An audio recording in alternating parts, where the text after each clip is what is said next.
Baiklah teman-teman, sebelum memulai pelajaran kali ini, sebaiknya kita berdoa menurut agama dan kepercayaan masing-masing. Berdoa mulai.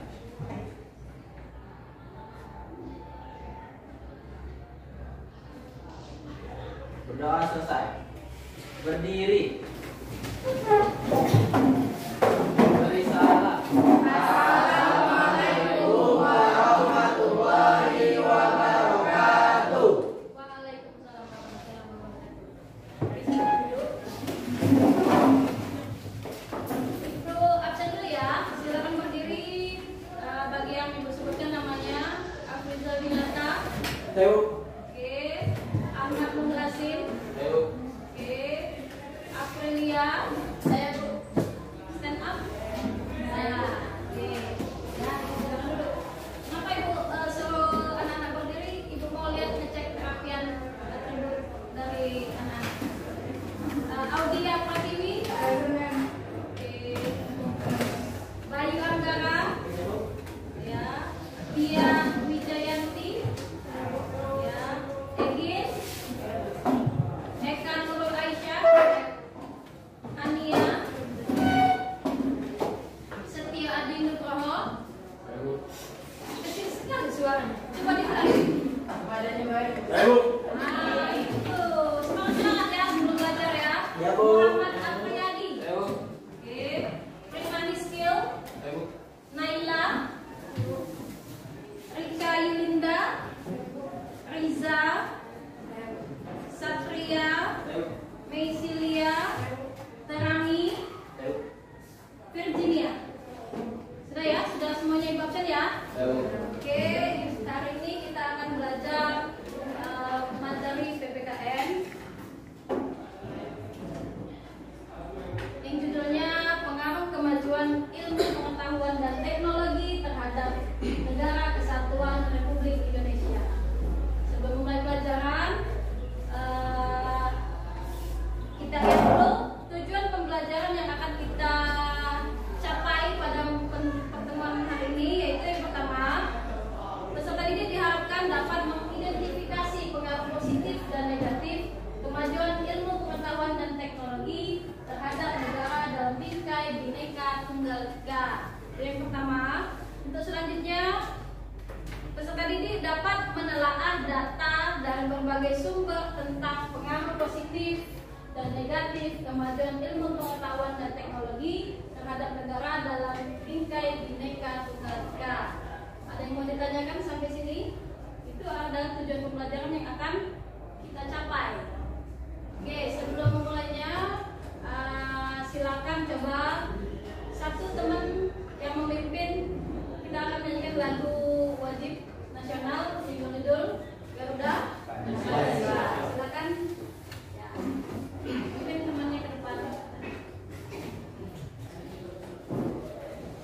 Ayo maju, maju, ayo maju, maju, ayo maju, maju.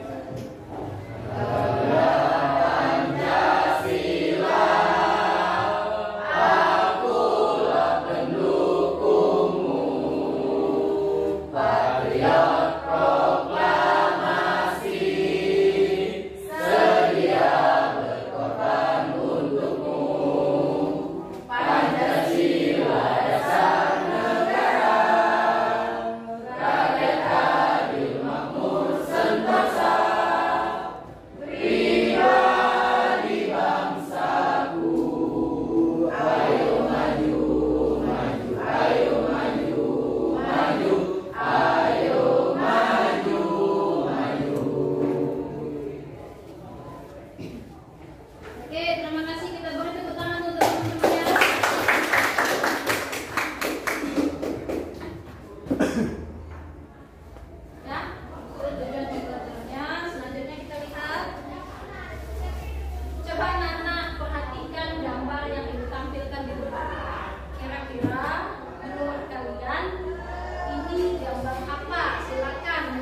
dari perkembangan Ilmu pengetahuan dan teknologi. Bagus. Sekarang lihat lagi. Ini ada 4 gambar. Semuanya kelihatan itu? kelihatan Bu. Yang pertama gambar orang jalan kaki. Kedua apa kira-kira? Delman. Oke, ada yang namanya naik delman. Selanjutnya Bu. dan selanjutnya lagi Mobil. siapa yang bisa mau berkomentar tentang gambar ini? Silakan, sama seperti yang tadi ya. Cuma ini ada prosesnya, tahapannya. Oke, silakan. Itu merupakan perkembangan dari zaman dahulu hingga zaman sekarang. Perkembangan di segi apa? Kalau misalnya kita- Dari segi IT Bu, dari dalam hal dalam hal berkendara. bagus. Kita tepuk tangan untuk yang lain jangan takut jawab. Kenapa? Salah nggak apa-apa, yang namanya belajar. Ya. Kalau misalnya bertanya lagi siapa ya, saya Bu, tidak apa-apa. Kita belajar berani bicara di depan umum ya, di kelas. Dan hari ya kita lihat gambar slide selanjutnya. Di situ gambar di atas menunjukkan suatu perkembangan teknologi transportasi. Ya, di sini dalam hal segi transportasi darat. Perkembangan ilmu pengetahuan dan teknologi pasti memiliki pengaruh, baik pengaruh negatif maupun positif terhadap kehidupan manusia. Bagaimana pengaruh negatif dan positif kemajuan ilmu pengetahuan dan teknologi terhadap kemajuan negara kesatuan Republik Indonesia? Ini salah satu contohnya. Jadi yang dulunya manusia itu dari satu tempat ke tempat lain itu hanya cukup jalan kaki, sekarang berubah menjadi kendaraan yang ditunggangi oleh kuda, hewan, delman. Selanjutnya ada perkembangan lagi motor diciptakan oleh manusia, dan akhirnya mobil, kendaraan mobil. Itu kendaraan darat. Kenapa tidak dimasukkan di pesawat di dalamnya? Karena Terlalu banyak transportasi udara. nah, pinter, karena transportasi udara beda. Oke, sebelum memulai pelajaran kita lihat dulu anak-anak, ada ini video pembelajaran yang Ibu tampilkan. Silakan di simak baik-baik.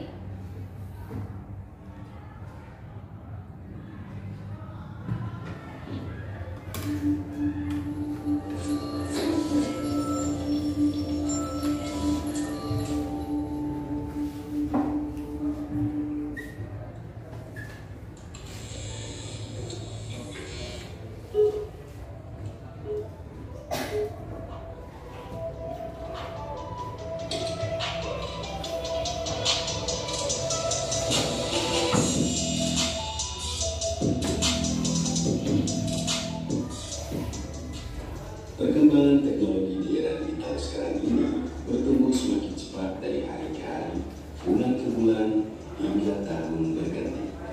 Secara tidak langsung dan tanpa kita sadari, penggunaannya mampu disesuaikan dengan kebutuhan kita, dan tentunya membuat hal-hal yang dulu kita lakukan secara manual atau tradisional berubah menjadi lebih modern dan praktis. Berkurangnya komunikasi terbuka secara langsung, kemajuan dalam memahami hal baru, bahkan penggunaan tenaga mesin yang menggantikan peran manusia merupakan dampak dari berkembangnya teknologi. Untuk lebih jelasnya, simak video ini sampai selesai. Istilah teknologi sendiri berasal dari perpaduan dua kata, yaitu teknik dan logos. Kata teknik dalam bahasa Yunani memiliki arti keterampilan, sedangkan logos yang berarti ilmu. Secara singkatnya, pengertian teknologi berarti ilmu yang mempelajari tentang keterampilan. Penggunaan istilah teknologi sendiri diadopsi dari bahasa Inggris teknologi sejak abad ke-20 yang bersamaan dengan berakhirnya revolusi industri kedua. Secara fungsi, teknologi adalah sebuah sarana dan prasarana yang menyediakan sebuah barang atau komponen yang diperlukan bagi kelangsungan dan kenyamanan hidup manusia. Seiring perkembangannya, dengan banyaknya penemuan dan uji coba ilmiah, teknologi mengalami perluasan makna. Dari mesin, kemudian diubah menjadi sebuah benda yang tidak berwujud atau dalam dunia yang kita biasa disebut software. Perkembangan teknologi yang paling besar adalah pada saat munculnya era revolusi industri 4.0, yang mana mesin-mesin, software, dan berbagai macam alat canggih lainnya mulai diciptakan untuk mempermudah manusia dalam melakukan aktivitas serta meningkatkan produktivitas di dunia digital dengan sangat cepat. Munculnya teknologi tentunya memberikan banyak manfaat. Salah satu manfaat yang tengah kita nikmati sekarang adalah penggunaan mesin pencarian digital yang merupakan wadah untuk mencari tahu segala hal yang ada di dunia. Ya, Google yang merupakan mesin pencarian digital tercanggih di abad ini. Manfaat teknologi secara umum adalah mempermudah penggunanya dapat mengerjakan banyak hal dengan lebih cepat dan sesuai dengan keinginan. Kemajuan teknologi tentunya membuat banyak perubahan terhadap sebuah negara, tidak terkecuali di Indonesia. Dari pesatnya perkembangan teknologi ini, ada beberapa dampak yang ditimbulkan. Karena adanya teknologi, pertukaran sebuah informasi akan menjadi lebih mudah dan cepat, mempermudah pekerjaan manusia, serta membantu sistem pembelajaran dapat dilakukan secara online tanpa harus melakukan tatap muka. Perputaran ekonomi juga bisa dilakukan dengan sangat mudah, dan dampak lainnya adalah munculnya kebiasaan sosial yang baru.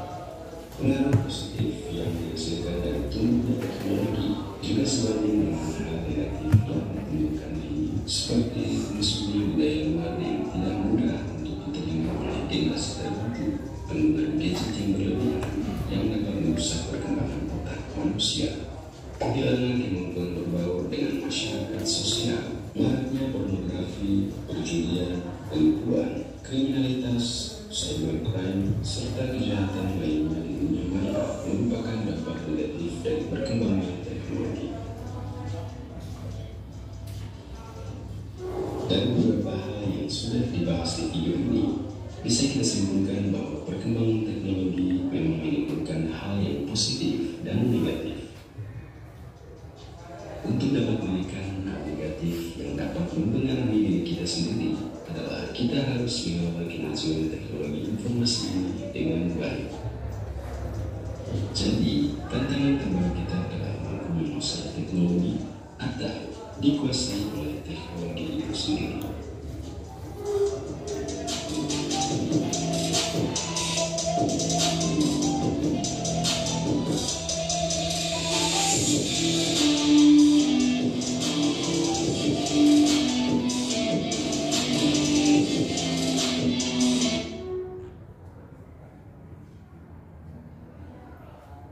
Sudah disimak ya?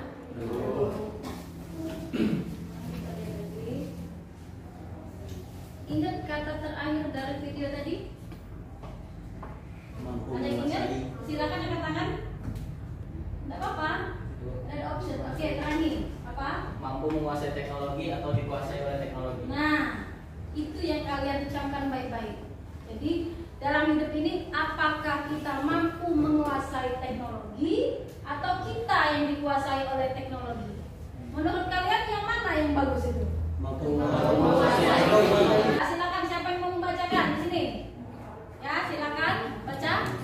Menurut Nesbitt, pengertian ilmu pengetahuan dan teknologi mengutip pemahaman tentang teknologi dan dari Random House Dictionary. Dinyatakan bahwa teknologi sebagai objek serta benda-benda. Selain itu, menjadi bahan dan bentuk yang berbeda dari manusia biasa. Nah, itu menurut Nesbitt ya. Jadi pengertian ilmu pengetahuan dan teknologi yaitu pemahaman tentang teknologi. Singkat saja, pemahaman tentang teknologi. Namanya ilmu pengetahuan dan teknologi. Nah, di sini ada konsep yang akan kita pelajari. Pengaruh positif dan negatif ilmu pengetahuan dan teknologi di berbagai bidang. Ada berapa bidang itu? Empat, Bu. Yang pertama aspek politik, yang kedua ekonomi, yang ketiga sosial budaya, dan terakhir hukum, pertahanan, dan keamanan. Kita bahas satu-satu ya. Yang pertama kita akan membahas dampak positif dari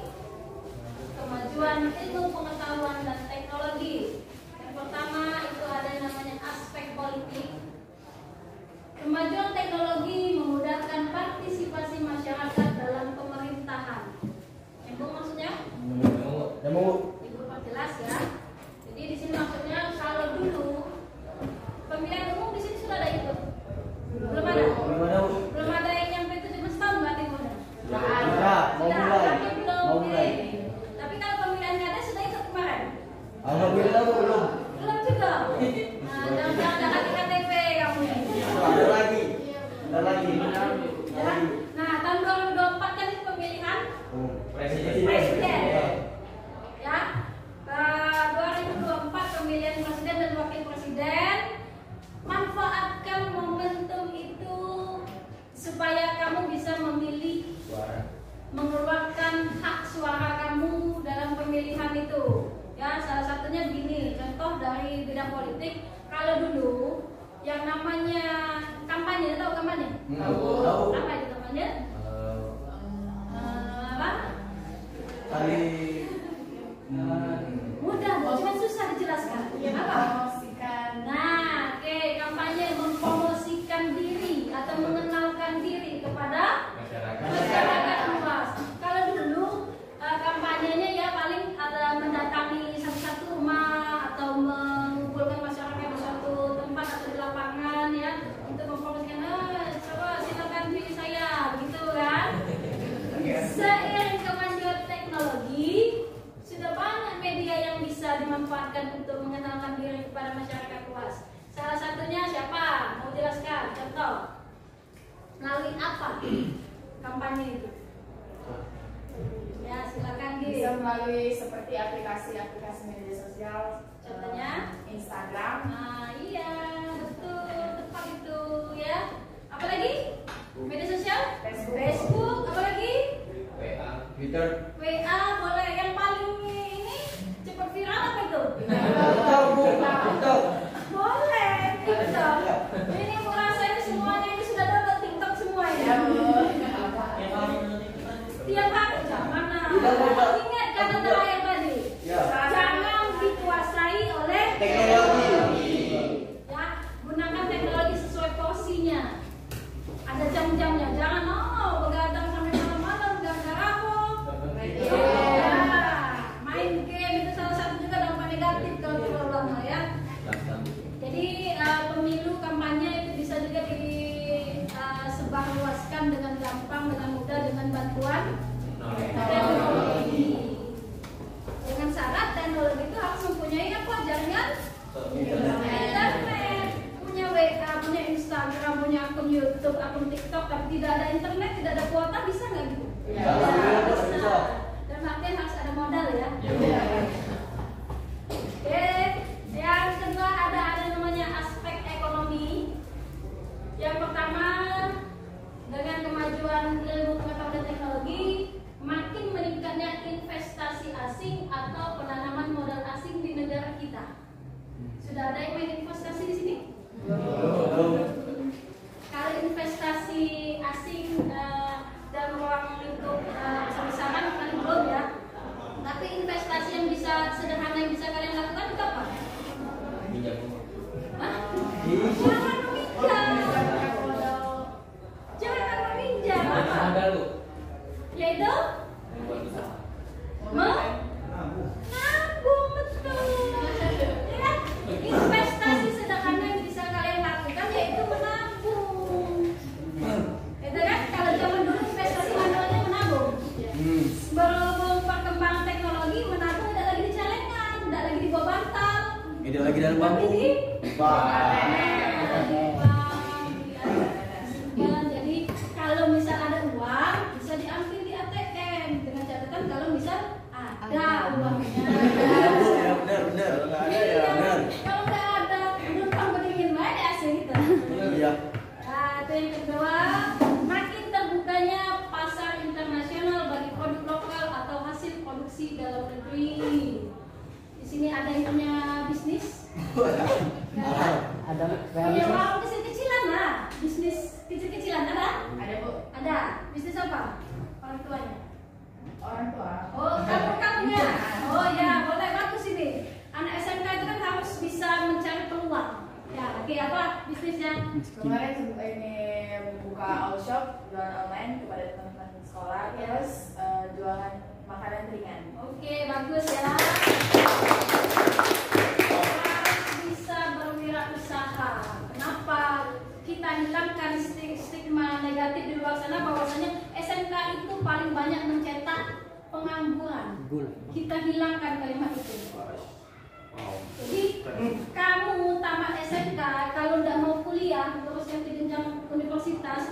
silakan membuka peluang mencari kira-kira rezeki kamunya di mana.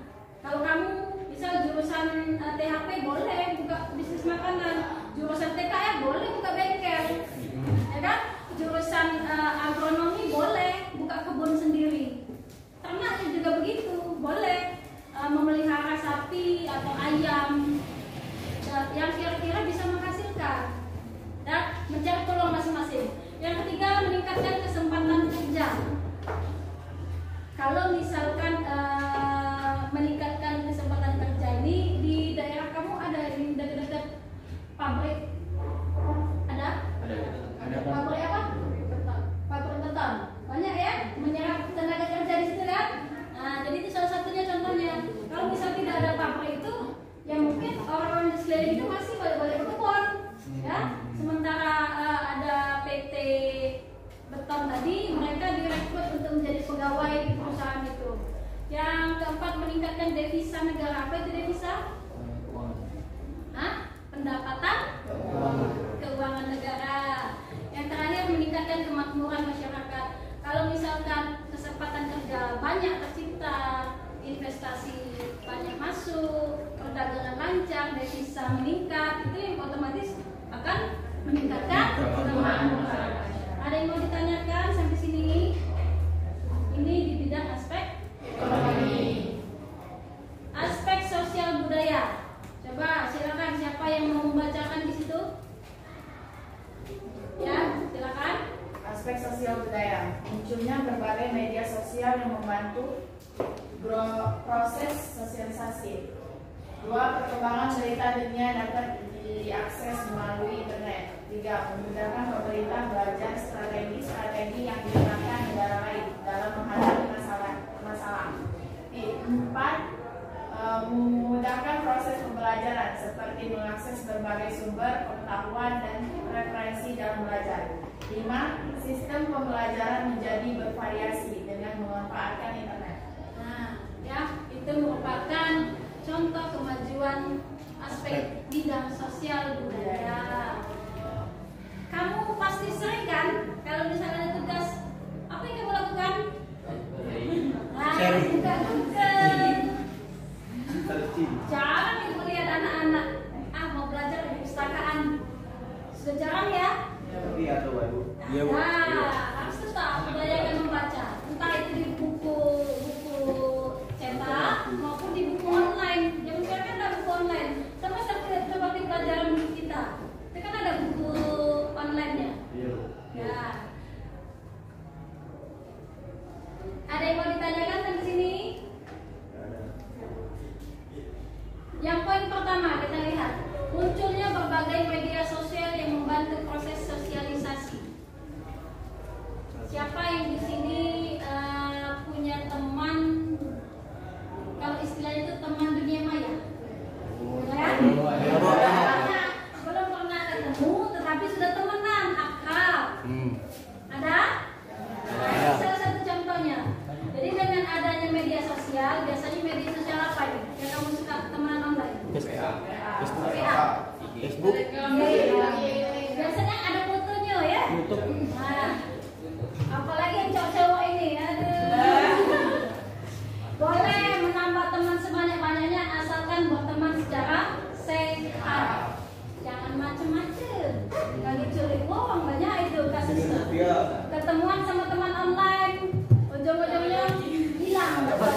Sering kan terdengar? Nah, untuk cewek-cewek hati-hati kalau punya teman online, jangan terlalu gimana gitu ya. Selanjutnya aspek hukum, pertahanan dan keamanan. Yang pertama, menguatnya supremasi hukum, demokratisasi dan tuntutan terhadap dilaksanakannya hak asasi manusia. Ini materi kita yang lalu ya, hak asasi manusia. Yang kedua, menguatnya regulasi hukum. Yang ketiga, menguatnya tuntutan terhadap tugas-tugas penegak hukum. Dan terakhir ada yang namanya menguatnya supremasi sipil. Di situ ada kata penegak hukum. Siapa penegak hukum yang kalian tahu? Polisi. Siapa? Siapa? Polisi. Polisi boleh, banyak yang lainnya ya. Siapa lagi? TNI, oke. Tapi polisi lebih cenderung ke Penegak hukum. penegak hukum, keamanan untuk dalam negeri. TNI untuk menjaga pertahanan negara. Misal ada serangan musuh dari luar, itu tugasnya siapa? TNI. Makanya sering dengar istilah TNI masuk desa. Pernah dengar? Iya, memang tugasnya TNI Babinsa. Pernah dengar? Tugasnya mengamankan pertahanan. Kira-kira ada terjadi konflik, perpecahan, nah itu tugasnya TNI. Sudah pengaruh positif, ada yang mau ditanyakan? Ini pengaruh negatifnya. Pengaruh negatif kemajuan ilmu pengetahuan dan teknologi bagi kehidupan bermasyarakat, berbangsa, dan bernegara. Aspek politik yang pertama yaitu globalisasi membawa ideologi asing yang mengancam ideologi Pancasila seperti ideologi liberalis dan komunis. Sebelumnya sudah pernah dengar ya ideologi komunis yang pernah terjadi di bangsa Indonesia? Apa namanya? PKI, singkatan dari Partai Komunis Indonesia. Partai Komunis Indonesia. Ada gerakan yang terkenal yaitu gerakan G30 SPKI. G itu singkatan gerakan 30 September yang didalangi oleh PKI. Kenapa PKI itu dilarang? Karena gerakan PKI konsentrasinya adalah ingin menggantikan ideologi Pancasila menjadi ideologi komunis. Ideologi komunis kan tidak sesuai dengan negara Indonesia. Kenapa? Di sila pertama Pancasila yaitu Ketuhanan Indonesia. Indonesia mengakui 6 agama yang diakui di Indonesia, tapi konsep inti dari agama itu yaitu menganut yang namanya Tuhan hanya satu. Walaupun 6 yang diakui, tetapi setiap orang itu tidak boleh lebih dari satu Tuhan atau agamanya. Ya, kalau menurut pasal berapa? Pasal 29 betul tentang agama. Pinter-pinter ya. Oke, dampak negatifnya kita bahas di sini ya. Yang pertama, globalisasi membawa ideologi asing yang mengancam ideologi Pancasila. Yang kedua, ideologi liberalis. Liberalis artinya apa ya? Apa? Kebebasan. Liberalis itu paham kebebasan. Kalau di negara asing ada yang namanya patung. Patung? Liberty. Patung liberty. Nah, gimana gaya liberty itu? Pernah lihat? Mana gara-gara gaya? Ya, bawa. Mana gayanya? Iya. Bawa api obor. Itu menyimbolkan bahwa negaranya sudah merdeka atau tidak tertindas oleh bangsa asing. Dianut banyak negara barat ya, liberty itu banyak negara barat. Kalau Asia ini tidak itu, tidak sesuai dengan kebudayaan yang ada. Sedangkan ideologi komunis dianut oleh bangsa negara timur. Contohnya apa? Apa? Hah? Timur.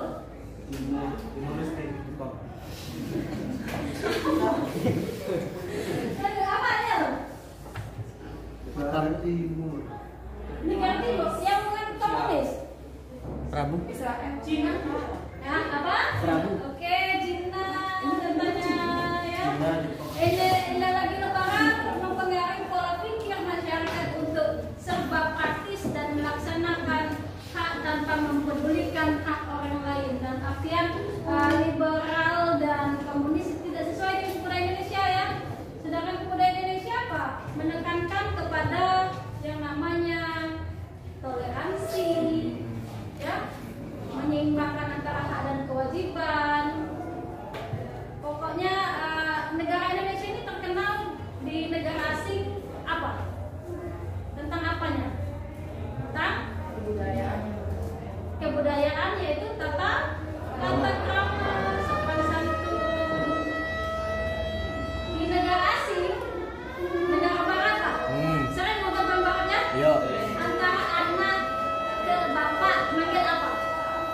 Nama.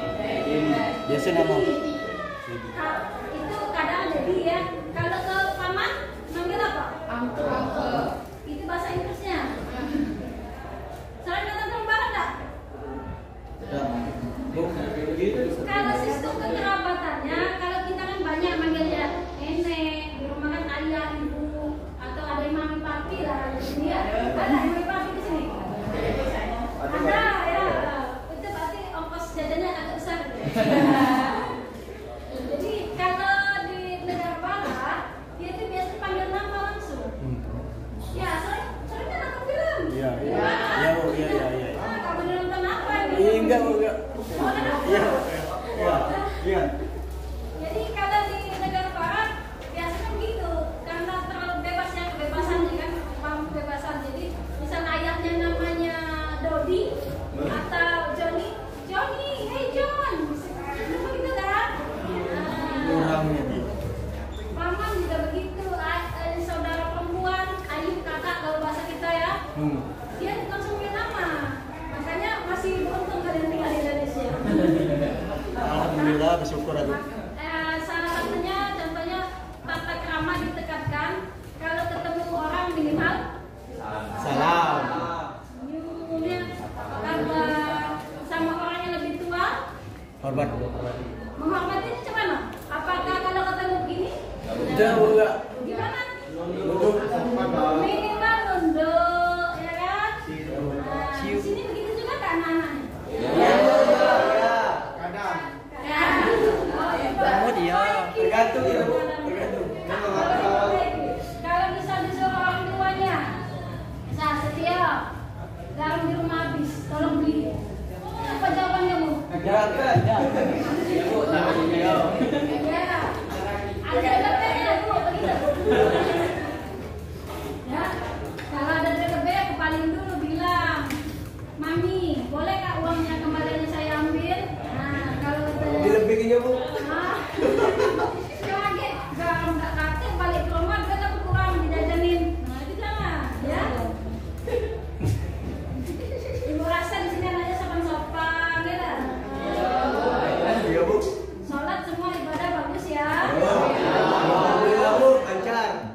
Ya kan ciri orang sukses kan gitu, agama bagus, etika bagus, rajin belajar.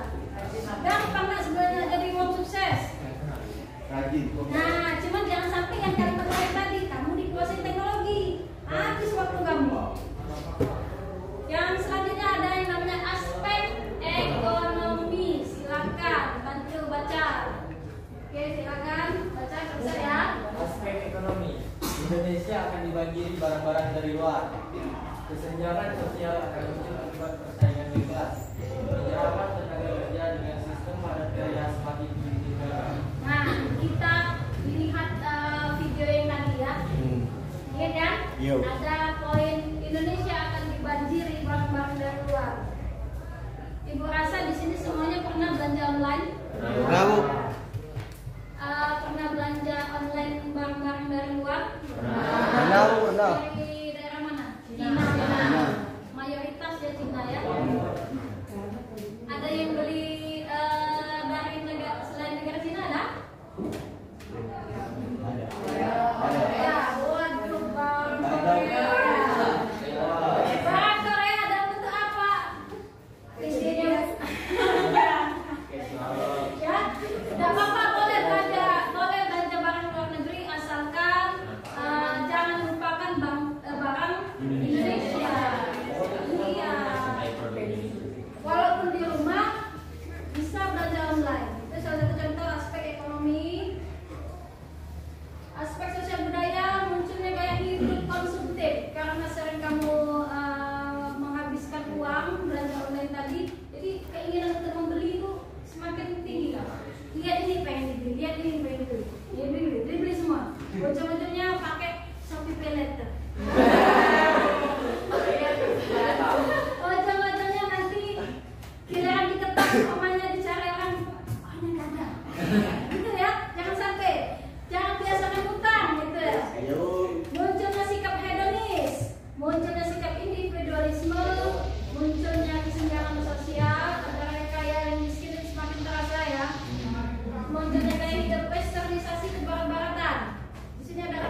di sekolah yang berkelahi, ya? Patut dicontoh? Tidak. Ada yang pengen? Tidak. Kalau misal ada kasus selisih paham seperti tadi, bagusnya gimana? Dikombinasi Bu. Nah, kalau misal ada yang ngajak, berapa gitu? Kan cara itu, padahal giliran ditolak sekali lagi, ya? Jangan diladeni. Jangan diladeni. Kalau misal bilang ada belakang dan depan dulu sini kalau berani ya. Ini bandingkan kedua gambar. Apa perbedaan yang tampak pada gambar? Perbedaan Bu. Beda. Satu fokus belajar. Pelajaran. Oke, kita lihat slide selanjutnya. Gambar A itu ada kegiatan belajar secara konvensional, sedangkan gambar B kegiatan dengan berbasis teknologi menggunakan laptop. Melalui perkembangan teknologi, kegiatan belajar dapat dilakukan secara singkat, pembelajaran yang lebih efektif, efisien, dan menarik. Kemajuan teknologi dalam pendidikan sangat membantu menjelaskan materi yang sulit, selain itu pembelajaran lebih menarik dan tidak membosankan. Kalau lihat video kan matanya tertuju semuanya di video. Oke ya, sini aku akan membagikan LKPD yang akan anak-anak kerjakan. Kelompoknya akan dibagi menjadi 3 kelompok saja. Yang pertama langsung mendekat ke kelompok masing-masingnya. Afriza, Renata, Muhrasin, Aprilia, Aulia, Bayu, Ian itu di kelompok 1. Kelompok 2 Eka, Hania, Setia, Apriyadi, Premahiskil, dan Naila. Silakan. Yang ketiga Rika, Riza, Satria, Mesia, Trani, Virginia. Silakan membentuk kelompok masing-masing. Agak cepat.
Untuk soal pertama, bagaimana tanggapan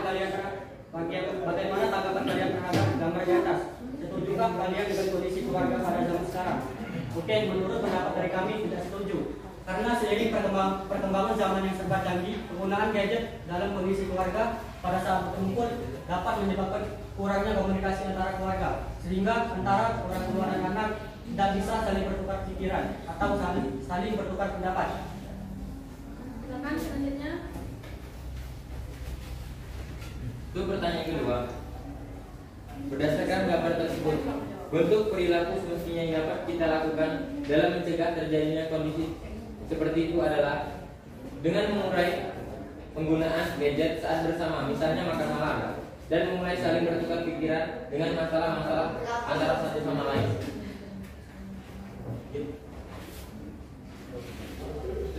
Untuk soal nomor 3, setelah membaca artikel di atas, maka kalian dapat memproyeksikan bahwa kebutuhan penggunaan gadget harus sesuai dengan situasi dan kondisi seseorang, baik di lingkungan keluarga, sekolah, maupun masyarakat. Sebab karena penggunaan gadget juga sangat dibutuhkan dalam kehidupan sehari-hari, tetapi kita harus bisa mengkondisikan kapan kita harus menggunakan gadget tersebut. Jika kita menggunakan gadget saat bangun bersama, bisa berdampak kurangnya komunikasi antara satu sama lain dimanapun lingkungannya. Itu pemaparan dari kami. Apakah ada yang ingin bertanya? Oke, silakan. Pertama dulu ya, pertama ya. Waalaikumsalam warahmatullahi wabarakatuh. Perkenalkan, saya Muhammad Abiyadi. Saya ingin bertanya, mengapa penggunaan gadget akan menurunkan kualitas interaksi sosial?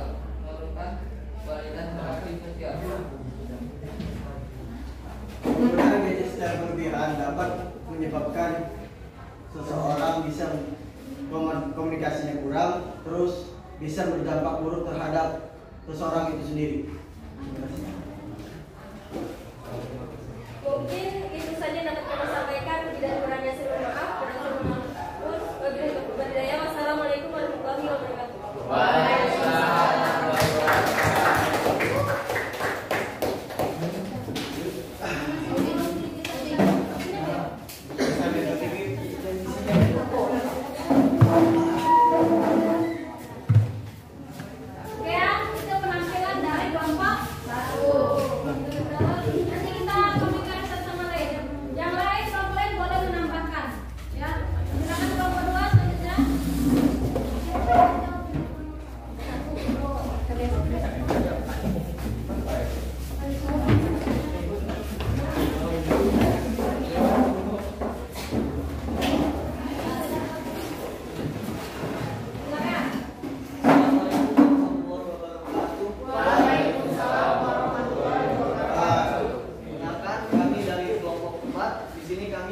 Mempresentasikan hasil diskusi dari kelompok kami tentang pengaruh kemajuan teknologi. Yang pertama itu soalnya akan dijawab oleh Setio, yang kedua oleh Egin, dan yang ketiga oleh Ania. Langsung saja kita ke jawaban yang pertama. Ada Setio dan teman-teman. Silakan disimak kawannya. Baiklah, saya akan menjawab pertanyaan. Bagaimana tanggapan kalian terhadap gambar di atas jika kalian ingin kondisi keluarga pada zaman sekarang?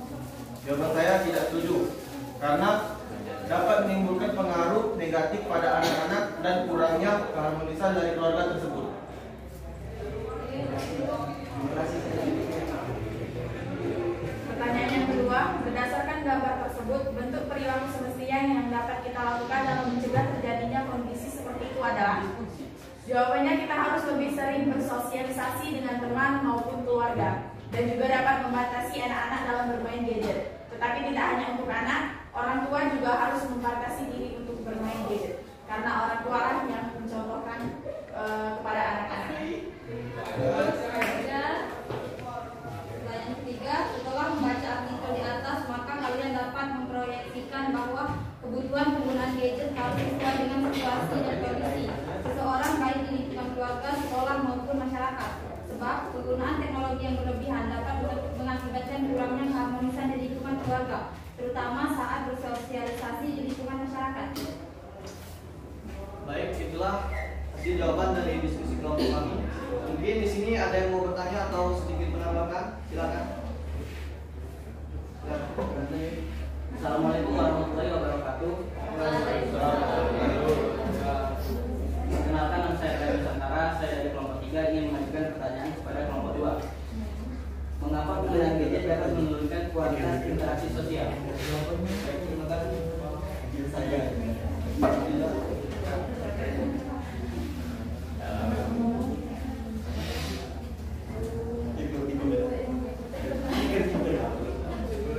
Baiklah, saya akan menjawab pertanyaan dari kelompok 3. Karena pengguna gadget bisa mengganggu belajar anak-anak, kemudian keadaan orang tua yang kurang komunikasi dengan anaknya dan menyebabkan kurangnya perhatian.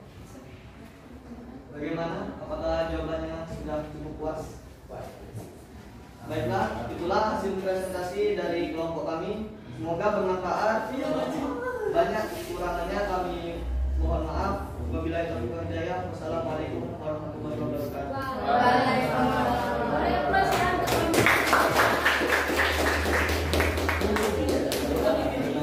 Oke, silakan kelompok terakhir.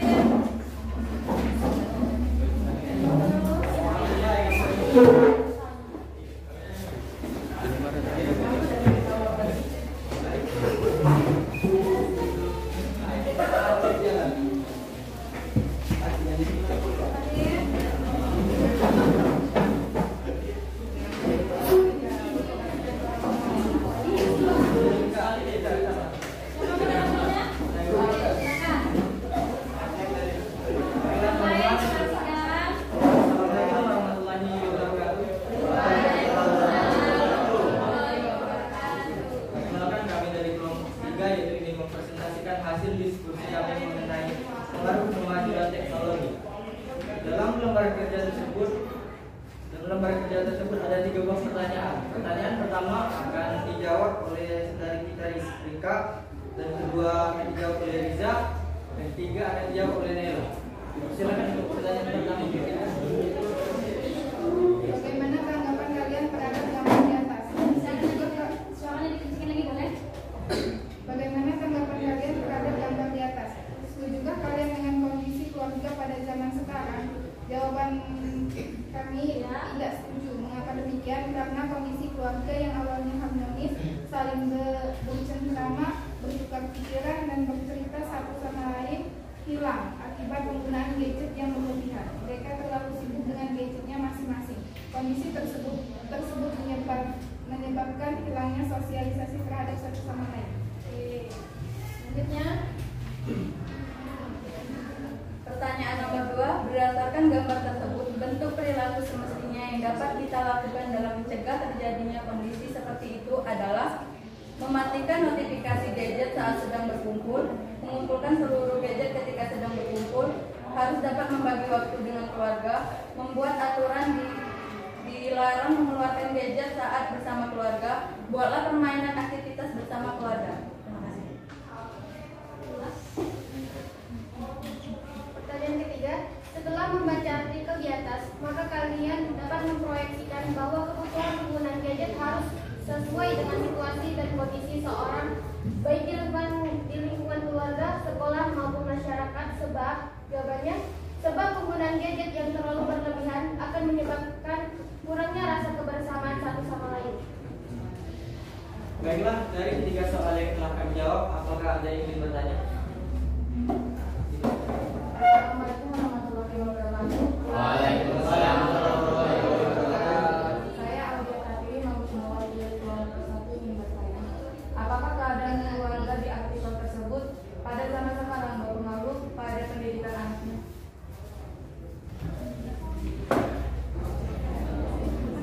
Untuk pertanyaan tersebut akan dijawab oleh Mesri. Silakan.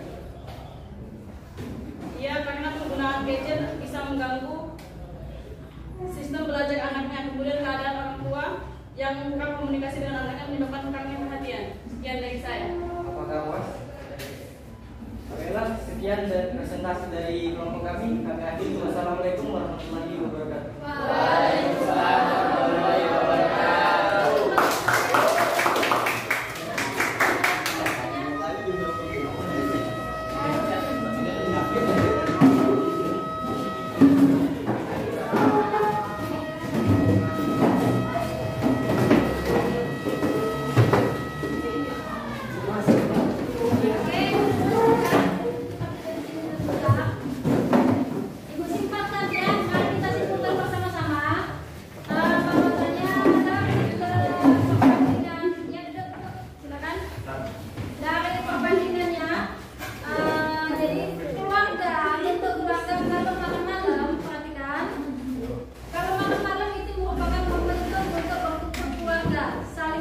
pikiran tentang aktivitas yang dilakukan hari ini ya. Itu juga nggak keluar kamu. Kalau lagi makan, usahakan kalau lagi makan tidak boleh yang namanya pegang HP. Sesibuk apapun itu, karena komunikasi keluarga bisa terjalin di momen makan malam tersebut ya. Jadi contoh, sebagai contoh, di sini ada punya adik kecil di bawah 5 tahun ya. Sudah bisa main handphone? Bahkan lebih main adik kamu dibandingkan teman kamu ya. Itu kalau bisa dihindari. Kenapa? Anak kecil yang sudah terbiasa main handphone biasanya kalau dipanggil sekali itu tidak cukup, apalagi kalau megang handphone. Sosialisasinya kurang, jadi fokusnya hanya ke handphone. Jadi pemikiran jiwa sosialnya nanti semakin besar lagi, dia tidak peduli sama lingkungannya ya. Kalau bisa, kalau ketemu adik kecil mainan, jangan alihkan saja main yang lain. Itu salah satu dari pendidikan dini. Besar anak sekolah kayak kalian ini boleh pakai HP, tapi ada waktunya. Waktu belajar kalau diperintahkan guru buka ini Google, misalnya buka YouTube, ini boleh, ada masalah. Tapi kalau untuk main game dipanggil tidak noleh, giliran ditanya dia tidak tahu, itu kan contohnya efek negatif dari iptek, gadget, HP. Ada yang mau ditanyakan sampai sini? Tidak ada? Oke, boleh posisinya dikembalikan kursinya. Ibu mau dilakukan ya?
Semuanya dapat 100 semua dah nih, kira-kira. Alhamdulillah dapat.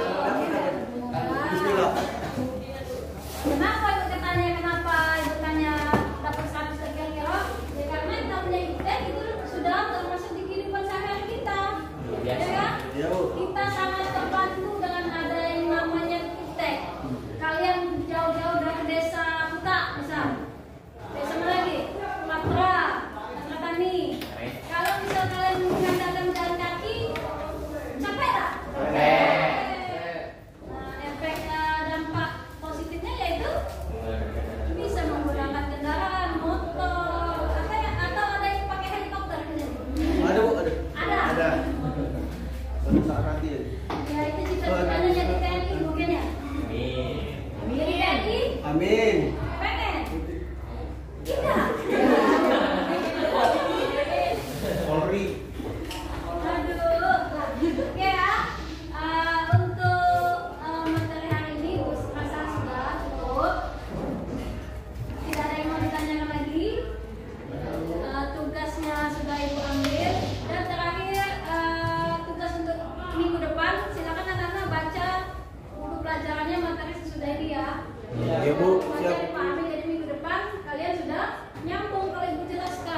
kita